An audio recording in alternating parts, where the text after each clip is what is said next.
Nous allons construire ensemble un terrarium désertique. Je vais vous montrer toutes les étapes pour faire ce terrarium complet, de la construction du bac avec les plans, les matériaux et les prix, jusqu'à l'aménagement et la décoration. Apophis, mon pogona, vivait dans un joli terrarium en verre, mais qui était devenu trop petit. Je vais donc lui donner un peu plus d'espace. Pour commencer, il faut savoir que si vous souhaitez un terrarium classique de 120 cm par 60 par exemple, ça vous coûtera moins cher d'en commander directement un sur internet que de le fabriquer entièrement. Vous n'aurez à ce moment-là plus qu'à l'assembler. Nous allons commencer par l'équipement dont vous aurez besoin. Vous en possédez sans doute déjà une bonne partie chez vous. Pour le reste, vous pouvez vous le faire prêter ou même le louer pour éviter de faire trop gonfler la facture. Il vous faudra donc une scie sauteuse, une perceuse, une cloche pour percer des ronds, une visseuse ou des tournevis, une agrafeuse, une lime et des pinceaux. Au niveau des fournitures, il vous faudra du bois OSB à la découpe, suivant le plan que je vais vous présenter dans un petit moment, un pot de vernis alimentaire pour plan de travail non toxique, 2 gouttières en U double en aluminium de 2 mètres, 2 bombes de mousse expansive, un panneau de bois MDF aux dimensions du fond interne, un pot de peinture acrylique pour l'extérieur, quelques tubes de peinture acrylique pour le décor du fond, 2 vitres à bordure polie à la découpe, 2 poignées autocollantes, 2 grilles de ventilation avec grillage interne, plus de la colle à bois, de la visserie et des agrafes. Pour toutes ces fournitures, il faudra compter environ 175 € pour un terrarium de 1,40 m avec son décor de fond en relief. On verra dans un moment comment confectionner ce décor et comment aménager le terrarium, mais commençons par la construction. Le premier choix à faire, c'est l'épaisseur du bois OSB. On a tendance à vouloir un bois épais pour la robustesse et pour avoir une meilleure isolation thermique. Mais attention, c'est pas forcément une bonne idée, car vous verrez vite que plus le bois est épais, plus il va peser lourd. Et croyez-moi, il deviendra très vite difficile de le manipuler. Je vous conseille donc une épaisseur de 1,5 cm, c'est déjà très robuste. La dimension de mon terrarium sera de 1,40 m de long pour 45 de profondeur et 55 de haut. Vous pourrez, vous, adapter les calculs à votre choix. Il me faudra 6 plaques OSB. Pour que les bordures s'ajustent et se superposent, il faudra retrancher l'épaisseur du bois sur certaines parties. Je vous propose ici le calcul en fonction d'une épaisseur de bois de 15 mm, 16 mm et 22 mm. Le dessus et le dessous seront à la taille du terrarium, c'est-à-dire 140 de long par 45 de profondeur. L'arrière sera pris entre le haut et le bas. Il faudra donc retrancher à la hauteur l'épaisseur du bois. Il faudra donc bien 140 de long, mais 52 de haut avec un bois de 15 mm. Les côtés feront aussi 52 de haut et 43,5 de long, car on enlève l'épaisseur du panneau arrière.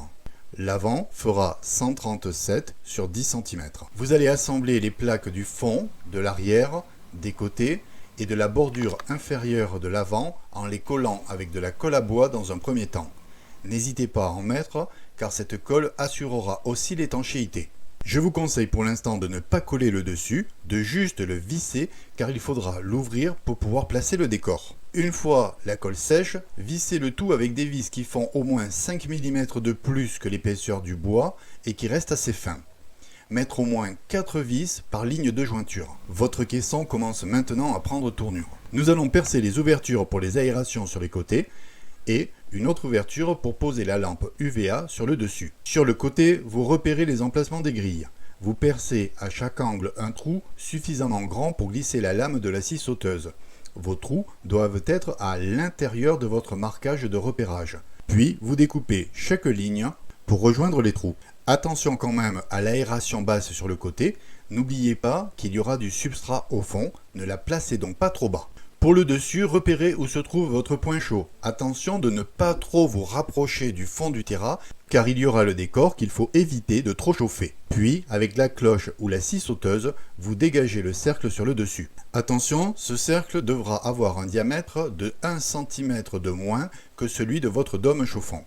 À ce stade, vous allez généreusement enduire toute la partie intérieure inférieure avec un vernis à bois alimentaire pour plan de travail. On peut aussi peindre l'extérieur du terrarium de la couleur qui vous convient pour qu'il s'intègre au mieux dans votre déco. Nous allons maintenant placer les rails en aluminium pour faire glisser les vitres sur l'avant. Vous prenez les mesures et vous pouvez découper à la bonne longueur le haut et le bas, puis ensuite placer les montants verticaux. Le plus simple pour les fixer, c'est d'utiliser de la colle forte. Pour un rendu plus sympa, on peut grâce à un sabot de découpe faire des angles à 45 degrés, c'est beaucoup plus esthétique. Avant de poser les vitres, on va se consacrer maintenant à la réalisation du décor en relief pour le fond. Là aussi, il est possible d'acheter ces décors tout faits, mais pour un grand terrain, c'est très cher, il faut compter un peu plus de 150 € pour 140 cm. On peut aussi tapisser le fond de toile de coco ou de panneaux de liège. Le fond a une fonction esthétique, mais il est aussi utile car c'est une isolation thermique supplémentaire. Pour faire notre décor, on va se mettre bien à plat sur une table bien protégée. On y posera notre plaque de bois MDF de 3 ou 5 mm d'épaisseur. On utilisera les bombes de mousse expansives pour créer du relief.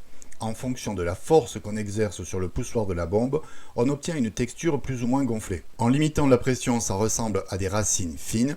En appuyant un peu plus fort et par à-coups, ça donne des sortes de cailloux. Et en mettant plus de pression, on obtient des formes plus amples qui peuvent évoquer des troncs. Attention quand même, si le décor gonfle trop, il viendra limiter l'espace de vie dans le terrarium.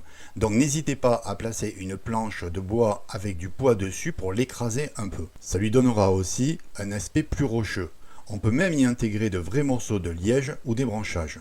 Attention, il faut faire sécher assez longtemps la mousse avant de passer à l'étape suivante. Une fois sec, on découpe les bords avec un cutter et on va pouvoir peindre. C'est là que les choses se sont gâtées pour moi. J'ai essayé de suivre les conseils donnés sur des sites et des vidéos sur internet et comme je n'ai pas l'âme d'un artiste, je n'ai pas du tout obtenu l'aspect roche qui était annoncé. Quoi qu'il en soit, il faut commencer par peindre surtout les creux en noir. Puis ensuite j'ai superposé différentes couches de peinture et j'ai fini par obtenir un fond pas forcément très désert ou alors un désert un peu humide. Une fois que vous obtenez un rendu satisfaisant, vous allez très abondamment le recouvrir du même vernis que celui que vous avez utilisé sur le fond du terrain. Il ne faut pas hésiter à mettre 3, 4 ou même 5 couches en laissant sécher chaque fois. Une fois sec, on place ce décor au fond du terrarium. On peut le coller ou l'agrafer.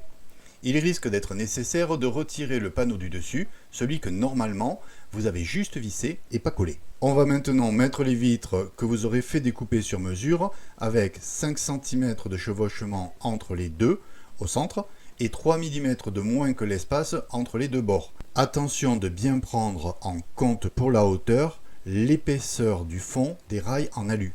Ça y est, la structure du terrain est prête, on peut maintenant l'aménager. Pour ma part, voici la liste des éléments que j'ai rajoutés. On commencera par placer le tube UVB au plafond. On fera un trou sur le côté pour passer les câbles. On disposera le substrat, puis les sondes et enfin les décos avec la plateforme ou les branchages pour que notre pensionnaire puisse se rapprocher des sources de lumière et de chaleur. Vous pouvez librement laisser cours à votre créativité. Si cette vidéo vous a intéressé, n'hésitez pas à vous abonner à cette chaîne.